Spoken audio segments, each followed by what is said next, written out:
ke mulai ada sebuah pemikiran, sebuah sebuah alasan untuk bisa lebih eh, mempelajari CI dan menjalankan passion saya, karena sebenarnya saya sendiri ini memang suka masak gitu ya. Jadi basically sebenarnya saya ini kuliahnya di akunting di Universitas Katolik Parahyangan ya, dan dari sejak kuliah saya suka masak-masak, dan semenjak saya mencoba CI, kebetulan waktu itu saya mencoba CI di Bali ya, eh, Depot Gimbo. Nah, setelah itu saya cukup suka, dan saya bahkan suka banget ya. Dan karena itu tahun 2013 itu saya jalan-jalan ke Kupang untuk tahu lebih jauh tentang CI. Dan setelah itu singkat cerita ya, kita buka eh, rumah makan CI tahun 2016 dan sampai sekarang. Ya, itu perkenalan singkat dari saya ya. Dan saya sebenarnya benar-benar impress sama kuliner dari Kupang, kuliner dari NTT yang menurut saya cukup eksotis, unik dan enak gitu ya. Itu mungkin pembukaan dari saya, Pak Marinus. Oke, sip ya. Ada ada yang tahu Lamelera? Lamelera di mana Lamelera? Nah, Lamelera itu di Lembata, Pak Ari. Ya, betul, betul. Lama layar Tembata ya. Ada yang asal dari Lamelera? Oh, kamu ya. Nanti kalau kamu ke Bandung, oke. Nah, videonya sudah siap belum? Di grup. Oke, oke. Ini videonya belum ada lagi ini ya. Kita masuk ke Ya, ya. ya, ini talk show ya. Jadi kita santai interaktif aja ya, Pak Ari ya. Ya, betul, interaktif aja. Sebenarnya saya di sini bukan dosen, saya bukan apa untuk memberi materi ya. Sebenarnya lebih sharing ya, sharing pengalaman ya. Oke, oke, oke. Sekarang ini tadi ya sudah jelaskan kuliner jauh-jauh dari Bandung datang mempelajari CI ya. Dan sekarang ini di Bandung kalau Anda pergi CI Sapi Lamlara itu makannya pakai antri ya. Itu kalau Anda ke Bandung di depan kantor gubernur namanya Gasibu, ada lapangan Gasibu, sebelah kanannya Telkom, nah sebelah kirinya ya, Jalan Bagus Rangi.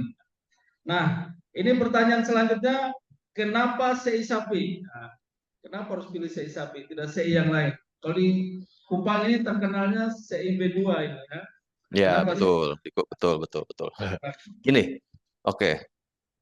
Eh, Sebelum menjawab kenapa CI-nya, sebenarnya untuk berwirausaha itu sudah menjadi satu keinginan saya dari sejak dulu. Jadi sebelum saya membuka usaha CI ini, sebenarnya saya sudah ada usaha-usaha yang lain. Sempat ada Ini keren percetakan, ya. sempat ada eh, trading ya, komputer. Nah, setelah saya menjalankan itu semua, ternyata yang sudah saya jalankan itu sebenarnya bukan passion yang saya punya. Jadi passion yang saya punya adalah suka makan dan suka masak. Nah, untuk bisa berarti passion yang saya punya adalah bisnis kuliner. Tapi di bisnis kuliner kan cukup luas ya. Untuk membuka bisnis kuliner itu ada banyak sekali pilihan. Mulai dari yang sudah ada sampai yang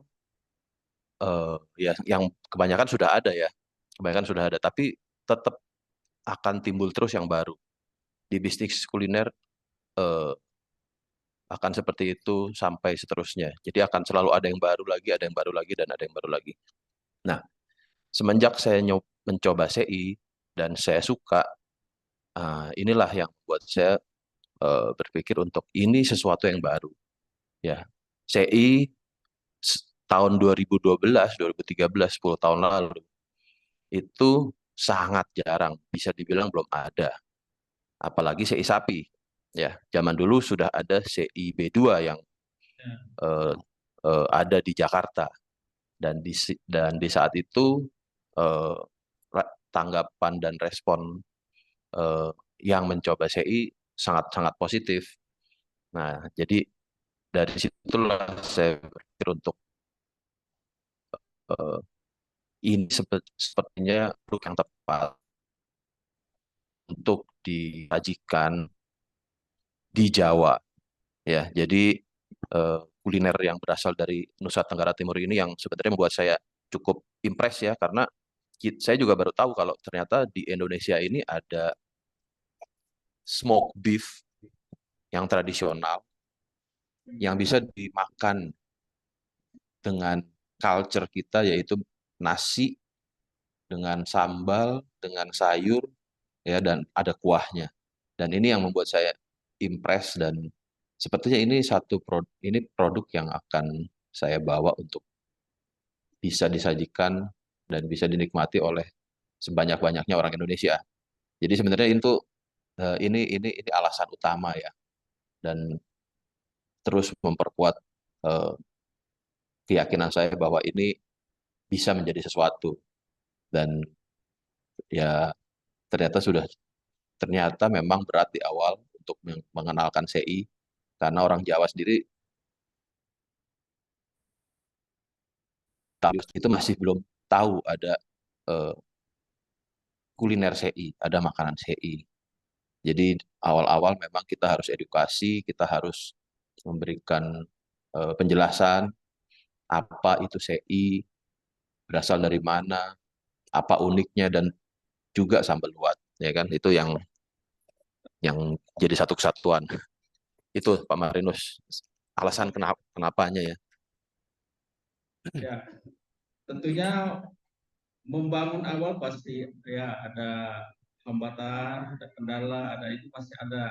Nah, kira-kira dari awal ini kira-kira key suksesnya apa nih? Key sukses faktor daripada si sapi sehingga bisa survive sampai hari ini ya. Nah, kita kenal di teori kewirausahaan itu apa? Pertama kan ide ya. Dan ide yang kedua apa? Iklan Nike ya. Iklan Nike itu apa? Ya, just do it ya. Kerjakan, laksanakan. Nah, Pak hari ini sampai jauh-jauh dari Bandung karena coba makan sei di Bali, maka dia pelajari seperti bertualang ke Kupang untuk mempelajari sei. Nah, kira-kira key suksesnya apa nih Pak Ari? Nah, dari sei sapi ini. Ya, oke. Yes. Bertanya ya, habis ini kan bertanya. Key sukses faktor yang barusan Pak Marinus sebutkan itu eh, setuju ya. Pertama, ide. Nah, sebuah ide ini penting banget ya. Dan eh, ide ini jadi satu alasan utama untuk kita memperkuat niat kita terus mempelajari apapun yang harus dipelajari A sampai Z ya, dari semua yang berhubungan dengan bisnis yang akan kita jalani ya. Ide itu nomor satu. Jadi kita harus bisa membayangkan, kita harus bisa eh, membayangkan big picture-nya ya. Kalau ini dieksekusi, kira-kira akan jadi seperti apa ya? Apakah ini bisa diterima oleh eh, teman-teman atau oleh market ya? Itu udah lebih itu udah lebih teknis. Nah, ide nomor satu. Yang kedua, kalau saya pribadi ini passion, karena saya sendiri senang masak, senang makan ya. Dan jujur awal-awal sebenarnya tidak ada target untuk ini bisa jadi sebuah bisnis yang eh, cukup ya, yang seperti sekarang ya, karena pada dasarnya saya mencoba belajar untuk membuat CI itu yang penting bisa menjalankan passion, dan setelah itu coba untuk bisa disajikan ke teman-teman. Dan di awal memang saya fokus untuk produksi, saya pelajari, saya terus ngulik ya. Itu dalam 1 tahun itu, dari di 2014 itu saya dalam setahun itu benar-benar fokus di ngulik. Dan akhirnya di 2015 itu mulai pertama kali jualan by PO. Nah, by PO setelah itu di 2016 baru buka resto. Nah, jadi passion. Jadi apabila ada sebuah passion, Anda akan menjalankan dengan eh, dengan niat ya, dengan tidak mengeluh dan terus berjuang gitu, untuk ngulik atau untuk cari jawaban dari sesuatu. Yang ketiga itu momentum. Momentum Nah, ya. menurut saya pribadi, momentum ini penting ya. Saya melihat eh, 10 tahun lalu masih sangat jarang ada yang jual CI di Jawa ya. Dan saya melihat ini peluang, momentum ini yang membuat saya ini jadi sebuah peluang eh, untuk dicoba, untuk dijalankan dan untuk eh, dibuktikan ya. Dan setelah semua analisa, memang CI sapi marketnya besar dan seharusnya ini bisa disukai oleh orang Indonesia, nggak cuma teman-teman yang ada di Kupang gitu. Jadi eh, saya punya misi memang untuk bisa menyajikan ke semakin banyak orang ya, karena ini kuliner yang sangat-sangat layak untuk bisa dinikmatin sama semua orang Indonesia. Jadi tiga itu sih, yang pertama ide, yang kedua passion ya kalau menyangkut diri sendiri, dan ketiga momentum. Momentum ini penting karena bisnis di saat ada momentumnya itu akan bisa growth lebih cepat ya. Mungkin kita bisa lihat sendiri di saat pandemi ada beberapa banyak memang bisnis-bisnis yang eh, collapse dan mungkin juga ada yang tumbang. Tapi ternyata ada juga yang dengan momentum pandemi ternyata muncul bisnis-bisnis baru yang ternyata belum pernah kita bayangkan sebelumnya ya, dan akhirnya jadi besar dan relevan terhadap zamannya. Itu sih Pak Marinus. Oke ya, jadi ada berapa teorinya tadi? Ada berapa? Tiga ya. Itu pertanyaan UAS ya, dan harus jawab itu. Karena di soal UAS itu nanti Anda uraikan apa poin-poin penting dari pembicara HIPMI yang pertama tadi ya. Yang berikutnya poin-poin penting dari ini ya. Sudah catat tadi ya. Oke.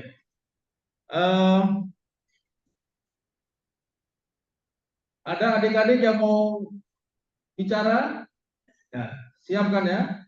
Oke, coba. Ini ada yang tanya langsung nih Pak Ari ya. Ya. Oke, boleh. Oke ya, silakan ini. Nona. Terima kasih. Syutingannya pindahkan. Ya, silakan. Arahkan.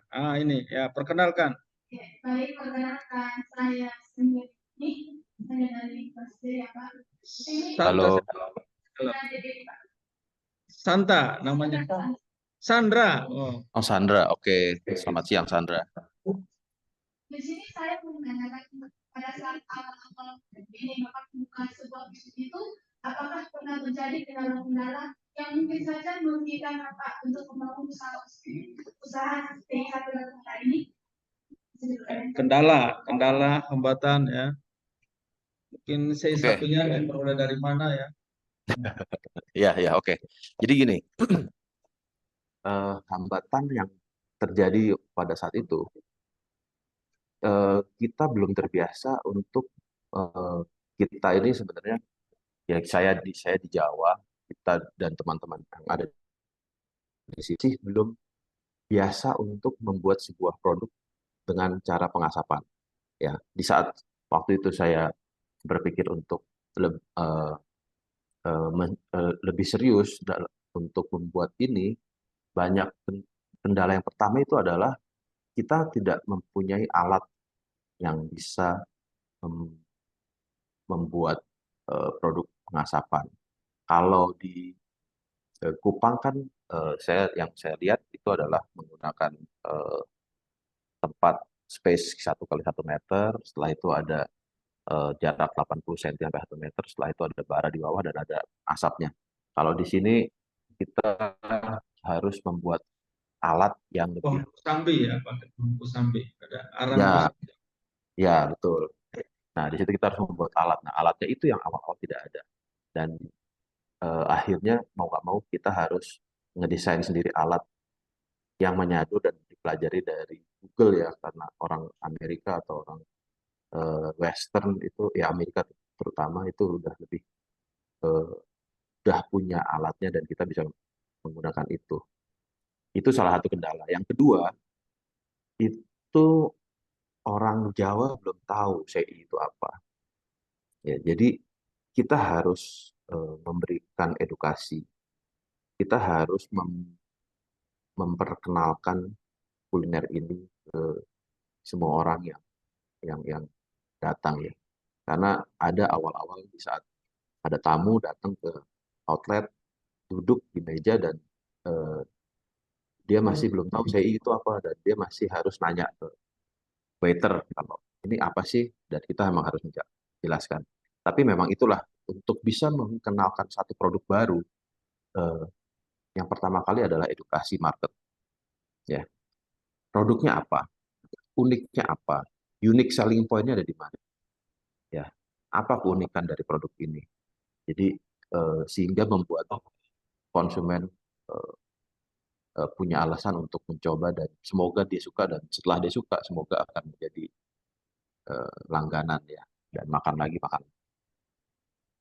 Paling besar sebenarnya kendalanya itu. Di samping yang lainnya sebenarnya masih banyak ya, tapi yang paling penting itu sebenarnya. Kalau supply dagingnya, eh, dagingnya dari Oke, oke. Kalau daging sebenarnya eh, sudah banyak import ya. Nah ini juga satu satu satu fenomena yang saya juga baru tahu di saat saya punya resto sei sapi karena di awal sebenarnya saya ingin menggunakan daging impor daging lokal ya. Karena daging lokal ya karena ya kita masa sih ya kita orang Indonesia sebisa mungkin kita menggunakan eh, hasil dari peternak lokal sendiri. Tapi setelah dijalankan daging impor itu lebih murah ya. Daging impor ini saya juga baru tahu ternyata lebih murah dari dibanding daging lokal yang ada di pasar ya. Jadi dan kualitasnya juga cukup bagus. Yang sekarang saya gunakan adalah daging sapi impor dari Amerika malah. Jauh banget kan ya dari Amerika. Itu kalau di ya ini ada bagian di sapi yaitu bagian perut dia ada daging, lemak. Jadi ini yang bisa jadi cocok untuk eh, di diasap ya. Dan disitulah sampai sekarang saya belum pernah ganti pakainya daging itu terus. Jadi import sih Pak Marinus. intinya itu ya, harus bertualang, mencari tahu ya. Jadi kalau Anda punya usaha, Anda harus cari tahu ekspor kemana ya, mana yang terbaik, mana yang bisa menguntungkan. Ya. Oke, Ya, ada yang lain, yang laki-laki, ayo, ayo bertanya. Nanti dapat door prize ini. Ayo. Atau ada yang pernah ke Bandung? Ya, orang Bandung, ayah tahu ya. kalau ada yang ke Bandung mampir, Ya, itu ya. Oke, mampir. videonya sudah siap? Tadi bertanya-tanya si sapi itu seperti apa? Ya, ini ada videonya. Kita putar video dulu ya, Pak Arya. Oke. Ya, ini videonya. Putar itu kamera.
Udah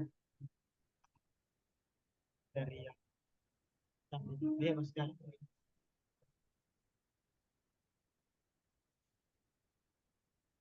Oke, kita beri aplaus ya. Tadi, nah, nah, artis-artis ya yang makan tadi ya. Siapa yang tadi? Dan lihat tadi di akhir video ada seorang artis. Nah, mungkin sekarang mengenai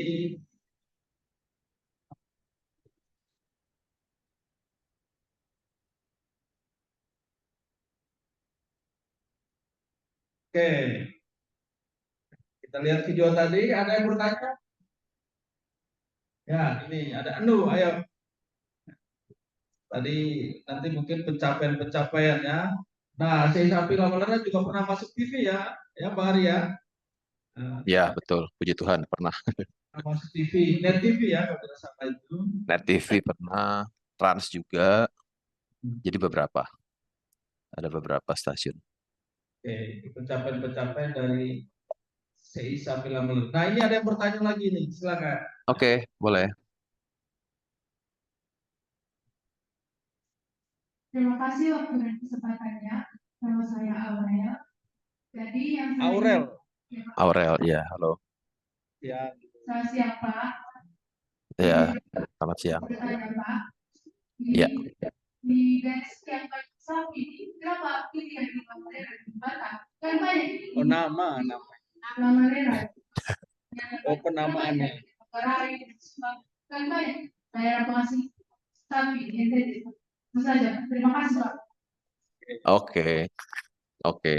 Jadi Terima ini kasih. masalah penamaan. Ya. Kenapa Ya, tidak ya. CI Sapi Manggarai ya? CI Sapi Labuan Bajo. Ya, oke, oke. Oke, ya, ini pertanyaan yang selalu ditanyain. Kenapa Lama Lera? Kenapa nggak yang lain? Oke. Memang untuk menentukan sebuah nama itu kadang ya susah-susah gampang ya. Kita pikirin nama itu apa dan akhirnya agak bingung juga.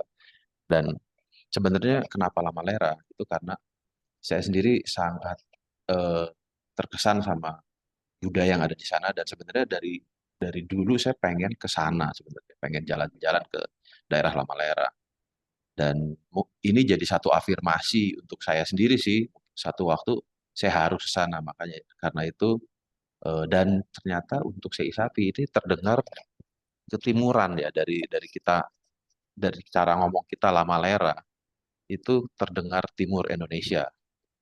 Jadi sebenarnya ada dua alasan. Yang pertama karena saya sendiri pengen satu waktu jalan-jalan ke sana dan yang kedua bisa mewakili sebuah kuliner dengan brand dari Indonesia Timur gitu. Jadi Lama Lera ini saya pilih karena eh, dua dua kriteria tadi ya. Yang satu alasan pribadi, yang kedua ada kedengaran Timur Indonesia.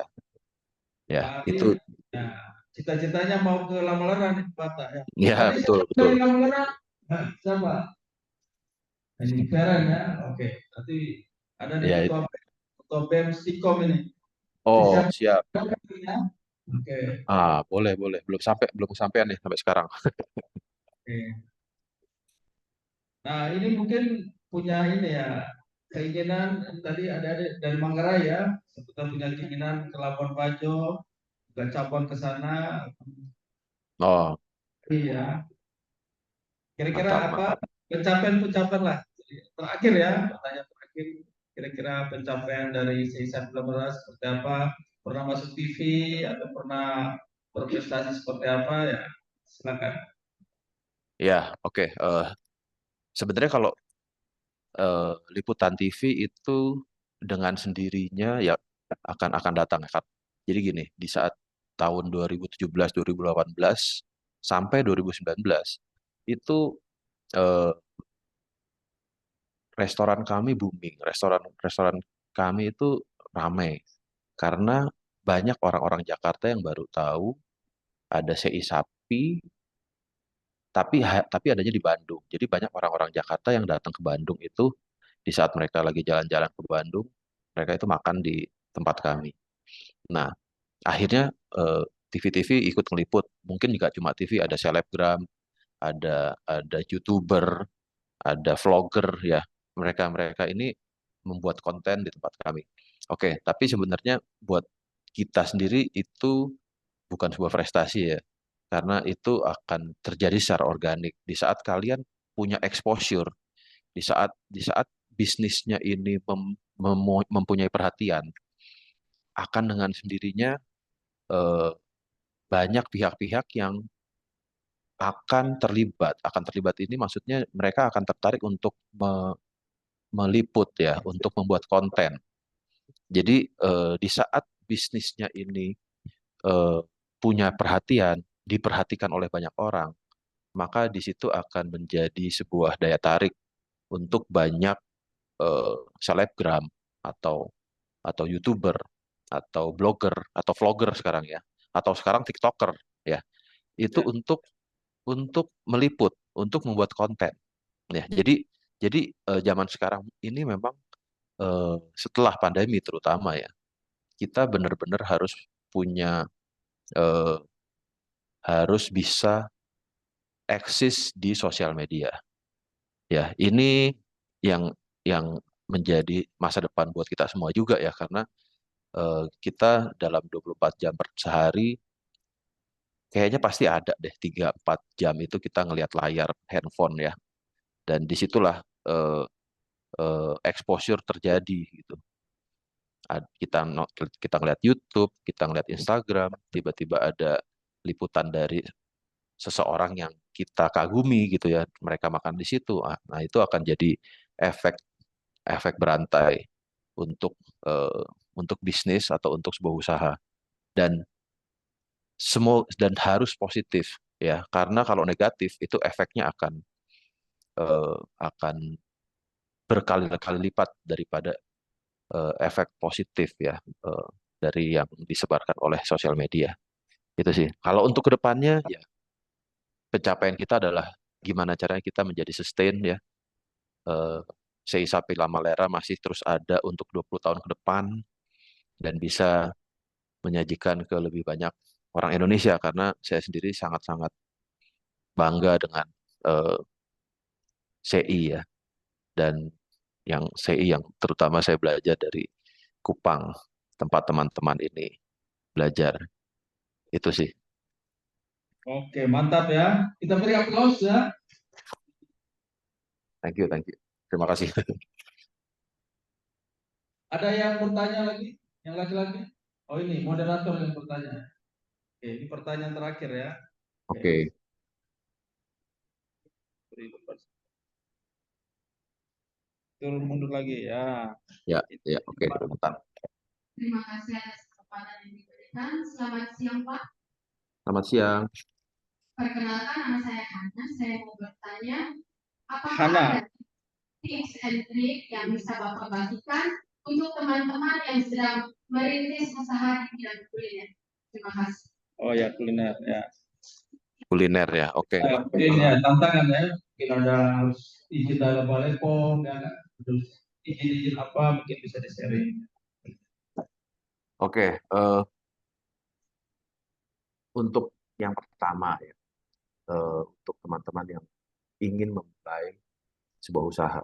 Yang pertama yang harus dimiliki adalah mimpi, ya. Mimpi yang besar, ya. Karena buat saya pribadi berwirausaha adalah sebuah perjalanan. Ya. Dimulai dari kita membayangkan sesuatu, kita kita menganalisa sesuatu, setelah itu kita membayangkan kira-kira akan menjadi seperti apa ke depannya. Dan proses itu menurut saya yang paling penting karena disitulah kita menganalisa, kita melihat, kita membayangkan masa depan. Jadi punya mimpi itu sudah jadi satu keharusan ya. Akan sulit kalian untuk bergerak di saat ada masalah tanpa adanya sebuah mimpi karena itu akhirnya jadi gampang nyerah. Jadi mimpi ini yang membuat kita terus berjalan. Karena di tengah jalan nggak mungkin semuanya mulus, nggak mungkin semuanya eh, sesuai rencana. Pasti akan ada kegagalan-kegagalan, pasti akan ada hambatan-hambatan. Jadi mimpi yang harus benar-benar pertama kali dimiliki oleh teman-teman. Nah, setelah itu baru eh, eh, masuk ke teknis ya. Sebenarnya sih untuk teori bisnis saya rasa apalagi kewirausahaan ya saya rasa udah banyak dan itu yang harus terus dipelajari. Apalagi sekarang zaman sosial media. Kita bisa belajar dari YouTube, kita bisa belajar dari Google, kita bisa belajar dari semuanya, dari berbagai sumber ya. Yang kedua, menurut saya harus open mind ya. Belajar dari segala sumber. Kalau perlu belajar dari Silicon Valley ya, kita bisa lihat video-video atau eh, apa ya video-video dari eh, pakar marketing. Bahkan Philip Kotler pun sekarang sudah ada YouTube-nya. Philip Kotler ini kan pencipta buku marketing ya, yang selalu kita pelajari di kampus ya. Dan sekarang lebih enak, belajarnya ini lebih enak karena sudah ada YouTube-nya. Kita bisa langsung melihat dengan penjelasan yang ada, yang dijelaskan oleh Philip Kotler. Selain itu masih banyak lagi. Dan sumber itu nggak terbatas zaman sekarang. Sumber dari mana-mana. Ya, yang kedua itu gali ilmu sebanyak-banyaknya. Ya. Sampai ya semuanya deh kalau bisa. Sumber ada di YouTube, ada di Google dan lain-lain. Itu sih. Jadi dua itu. Mimpi dan belajar ya. Belajar ini nggak ada habisnya sih. Even sampai sekarang pun saya tetap masih belajar. Oke. Sorry. Tadi ya, sudah Semoga puas? menjawab pertanyaan. Nah, intinya dream, mimpi ya, harus punya mimpi ya. Mimpi, open mind, nah, dan tadi ya, kalau sudah punya exposure, harus ada branding, dan tadi apa, terakhir networking ya. Kalau ada selebgram dan data mengunjungi apa Ya, ini, just oke ya, nah, bisa jadi kan, atau kuliner-kuliner ya, ada akan otomatis ya, besar sendiri ya. Oke, ada lagi yang laki-laki ada suka kuliner ya, suka masakan kuliner saja. Oke, mungkin itu bincang-bincang kita hari ini. Apa nanti terakhir closing statement dari Pak Ari atau Pak Ari mungkin ada kasih yang bertanya ini ada special gift atau gimana kan? Oke, ya, yang pasti untuk yang bertanya tadi akan ada special gift, cuman yang pasti oke. saya juga masih belum tahu nih apa ya. Yang pasti kalau ke Bandung, datang ke tempat kita, Nah, kalau ke pasti Bandung singgah ya. Nah, kalau ke Bandung. kalau ke Bandung. Tapi Nanti kalau kalau nggak ke Bandung, lagi mikirin apa gift yang cocok ya. ini harusnya sebenarnya ada 3 mahasiswa nih lagi magang di ITB. Kan bisa ada semester 5 kan kalau daftar PMN. Nah, ini siapa? Ian. Sudah banyak yang daftar. Ah itu ya. Mudah-mudahan kalau Anda daftar dapatnya di ITB, bisa dapat singgah di Sapila Melera ini. Ya. Oke, Ya, ya. silakan Pak Ari. Oke, sebagai penutup saya ingin ingin bercerita sesuatu story ya untuk teman-teman. Ini nggak ada hubungannya dengan FNB, tapi menurut saya ini ada hubungannya dengan kewirausahaan. Sambil kita lihat eh, PPT-nya.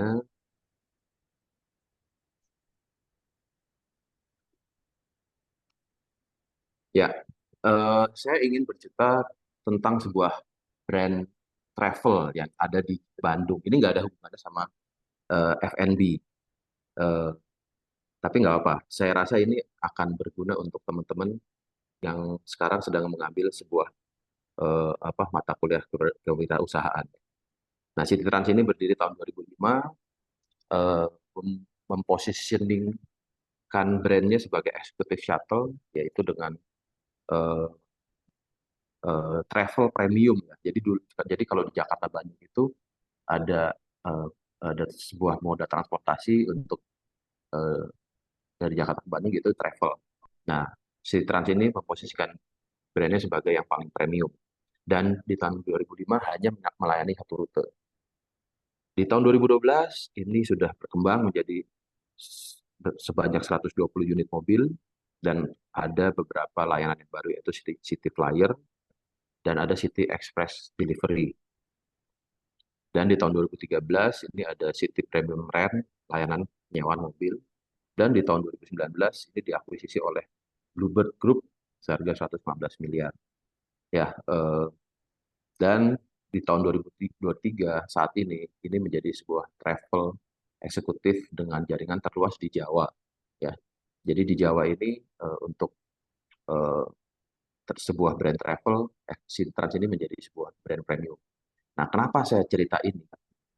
Eh, karena eh, ini. Jadi founder City Trans ini adalah 5 orang mahasiswa Unpar jurusan ekonomi angkatan 2001 ya. Dan sedangkan City Trans itu berdiri tahun 2005. Dan konsep bisnis City Trans ini awalnya adalah tugas dari mata kuliah kewirausahaan ya. Jadi eh, dengan story yang singkat ini eh, mungkin dari teman-teman yang sekarang sedang mengambil mata kuliah kewirausahaan yang cukup serius untuk membuat konsep ya, untuk menganalisa dan mungkin juga untuk mengaplikasikannya nanti di saat eh, eh, setelah melewati mata kuliahnya ya, dan dijadikan sebuah bisnis yang eksis. Bukan nggak mungkin dari sebuah mata kuliah bisa menjadi sebuah bisnis yang cukup bagus, yang cukup besar dan memberikan impact ke banyak orang ya. Jadi saya berharap teman-teman untuk bisa punya mimpi dan mungkin dari mata kuliah yang sekarang ini bisa jadi sesuatu untuk teman-teman ya. Dan ini sebuah quotes dari Pak B.J. Habibie, jangan takut bermimpi besar karena dalam mimpi besar terdapat kekuatan untuk mewujudkan. Ini sih jadi ini sedikit story singkat ya, nggak ada hubungannya sama FFB, tapi ada hubungannya dengan kewirausahaan. Semoga ini bisa jadi semangat untuk membuat sesuatu, berkarya. Kita Itu beri aplaus informasi. kepada Pak Ari ya. Jangan takut bermimpi besar ya, karena dalam mimpi besar terdapat kekuatan untuk mewujudkannya. Oke, Ya, kalau tidak ada yang bertanya lagi, kita ini ya, saya ucapkan ya, saya ini sebagai dosen mata kuliah kewirausahaan.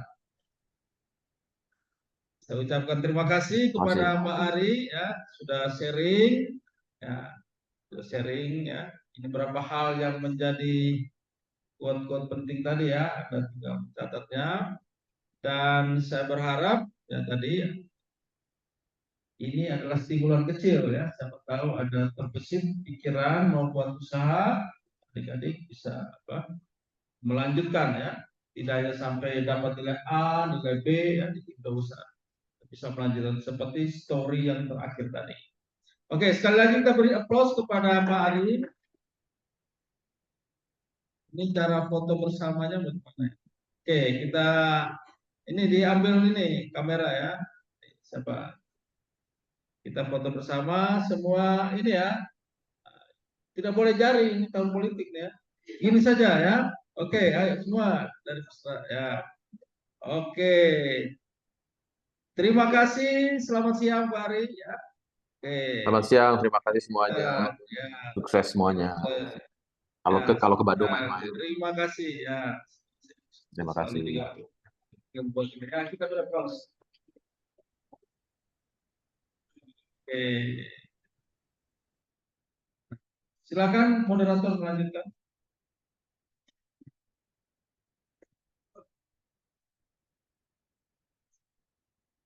Selamat siang.